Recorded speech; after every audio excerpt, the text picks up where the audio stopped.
name up in lights. He just wants to be heard, whether it's the beat or the mic. He feels so unlike everybody else, alone, in spite of the fact that some people still think that they know him. But fuck him, he knows the code. It's not about the salary, it's all about reality and making some noise, making a story, making sure his click stays up. That means when he puts it down, Tox picking it up. Let's go. Who the hell is he anyway? He never really talks much, never concerned with status, but still even him starstruck. Humble through opportunities given despite the fact that many misjudge him cause he makes a living from writing raps. Put it together himself, now the picture connects. Never asking for someone's help or to get some respect. He's only focused on what he wrote. His will is beyond reach, and now it all unfolds, the skill of an artist. This is 20% skill, 80% fear. Be 100% clear, cause Ryu was ill. Who would've thought he'd be the one that set the West in flames? And I heard him wreck it with the crystal method, name of the game. Came back, dropped Megadeth, took him to church. I like Bleach, man. Ryu had the stupidest verse. This dude is the truth. Now everybody giving them guest spots and stocks through the roof. I heard he fucking with that stock.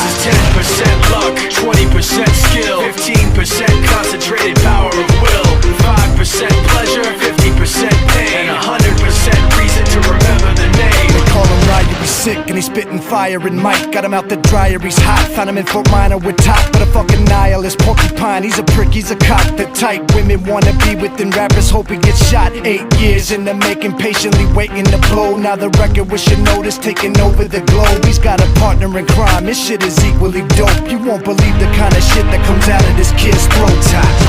He's not your everyday on the block. He knows how to work with what he's got, making his way to the top. He often gets a comment on his name. People keep asking him, was it given that birth or does it stand for an acronym? No, he's living proof. Let him rock in the booth. He'll get you buzzing quicker than a shot of vodka with juice. Him and his crew are known around as one of the best, dedicated to what they do and give 100%. Forget Mike, nobody really knows how or why he works so hard. It seems like he's never got time, because he writes every note and he writes every line. And I've seen him at work when that light goes on in his mind. It's like a design is written in his head every time, before he even touches a key or speaks in a rhyme. And those motherfuckers he runs with, the kids that he signed, ridiculous, without even trying. How do they do it? This is 10% luck, 20% skill, 15% concentrated power of will, 5% pleasure, 50% pain,